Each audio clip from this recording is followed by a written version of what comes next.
How's it going, everyone? Marge here, bringing you guys the news in the flash. Let's get right into it, and we start things off with the ESRB finally taking some action against the ongoing issue of loot boxes.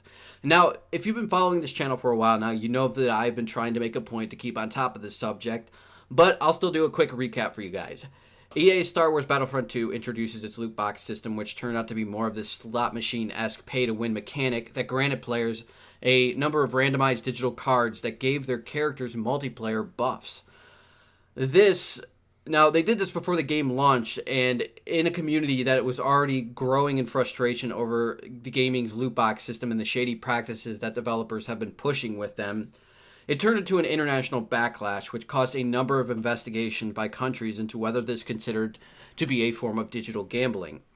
Disney, not liking all this negative attention that they were getting, especially with their new Star Wars The Last Jedi movie right around the corner, soon got involved and essentially pushed EA to remove the transactions from the game for the time being.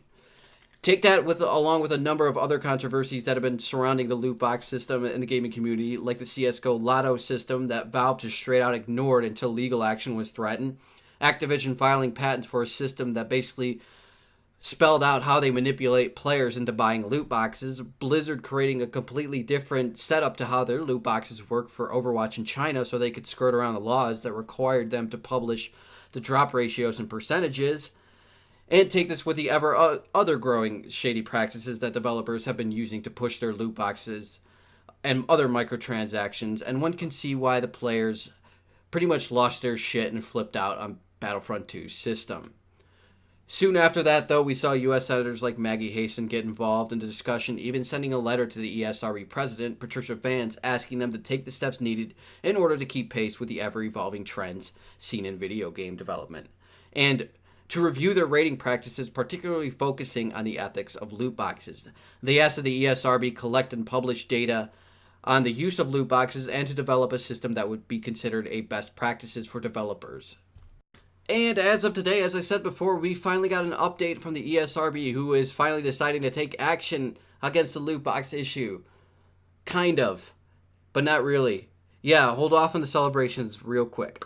They put out a news release saying that they will soon be assigning a brand new in-game purchase label to games that offer the ability to purchase digital goods or premiums with real-world currency. Sounds really good, right? Hold on, let's finish. This includes features like bonus levels, skins, surprise items, that includes like item packs, loot boxes, mystery awards, stuff like that. Music, virtual coins / in-game currency, subscriptions, upgrades, season pass, and so on and so forth. For physical copies, the label will be placed somewhere on the box and won't be included with the regular ESRB rating found on the back of the box. And for downloads, they'll be included somewhere. The specifics haven't been given yet, so I'm guessing it's probably going to be somewhere in the description. Along with this announcement, they also announced they are launching a new parentaltools.org website to help raise awareness of the helpful tools that parents can use to manage the amount of time and money kids are investing into their game.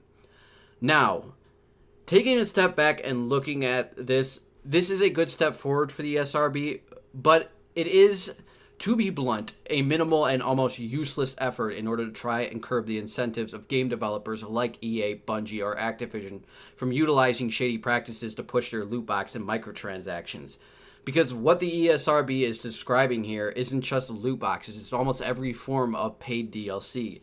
And that's not what the primary problem here is. The main issue gamers are facing are the lengths that developers are willing to go to in order to try and manipulate their players to buy more loot boxes. I mean, EA was willing to sacrifice their players' own experience in a full-priced title in order to try and gain more sales in their loot box system. They were willing to heavily incentivize players to go out and buy loot boxes in order to gain some equal grounds with other players who already have them so they don't get their ass kicked over and over and over again because of these buffs. Besides that, paid DLC pretty much makes up almost the entire mainstream gaming market. Almost every AAA title coming out these days has some form of paid DLC. So this label is pretty much going to be going on every single game from, Call of Duty World War II to even Legend of Zelda Breath of the Wild.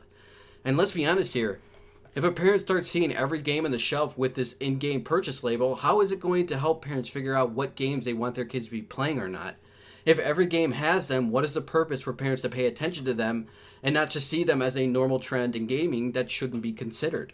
I mean, yeah, we're always going to have those moron parents who let their 6-year-old play GTA, and then once they see them shooting up a hooker, they flip their shit and become the laughing stock of the internet. That's always going to be there. You know who you are, and you should be ashamed of yourself. You know, the whole idea of trying to regulate the loot box system is to allow consumers, mostly parents, to be more aware of what kind of games they're buying and to make developers more hesitant to put in loot box systems into their games in the first place. Like, if you're developing a game that's going to be marketed towards a younger crowd, you might have to think twice about putting a loot box system in it if you have to put a nice shiny sticker on your game that says, "Hi, I'm here to turn your kids into gambling addicts. Give me money, please." Having this label on games like Injustice 2 or Breath of the Wild means that these games are going to be put in the same category as games like Battlefront 2 or Destiny 2. And that is not what we want or need. It actually ultimately defeats the purpose. Now, the ESRB has said that they're going to continue to do more to try and stay on top of these trends. But seeing how far we had to take things in order for them to get off their ass in the first place, does any of us really see that happening? Because I sure don't, and I guess until they do, I guess we're just going to be stuck dealing with our games having a new sticker on them that means about as much as the rating system does to the parents who let their 6-year-old play GTA. If you guys want to check out the statement that was released by the ESRB, I will leave that down below. You are more than welcome to check it out there.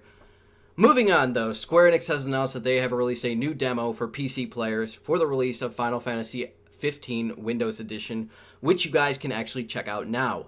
The game is set to be released on March 6th, and with it comes bonus content, mod support, and the ultimate quality with it supporting for native 4K ultra-high resolution graphical options at HDR10. You know, I would probably get this if I didn't have to sell an arm and part of my soul in order to afford a graphics card at this point. But it does look pretty awesome. I'm not going to lie. The screenshots that I've seen for it, ooh, they look beautiful. It is also being reported because Square Enix can't announce one thing for Final Fantasy 15 without announcing another. It's being reported that there are going to be 4 additional episodes that are going to be released throughout this year and into 2019. 2 of them are going to be reportedly focused on possibly 2 of the most interesting but also probably the most unfleshed out characters in the game, Aridin and Luna. It's actually Aridin. Yeah, it's Aridin.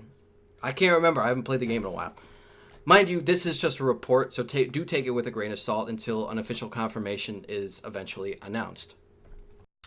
Parkway Drive has released their new music video, Wishing Well. You guys know that I love me some Parkway Drive, especially with their last album, which has quickly risen to be one of those albums that I listen to on the norm.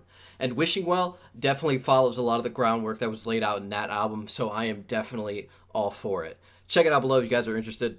Falling in Reverse has released a new song in the form of a music video as well. The song is called Losing My Mind, and we see Ronnie jumping back into the genre-bending element. It's interesting. You get a little bit of rap along with electronics, along with, the post-hardcore sound. I like it. I'm not a big fan of the whole auto-tuning used in it, but it is used as an effect instead of a vocal substitute, so you don't need to worry about that.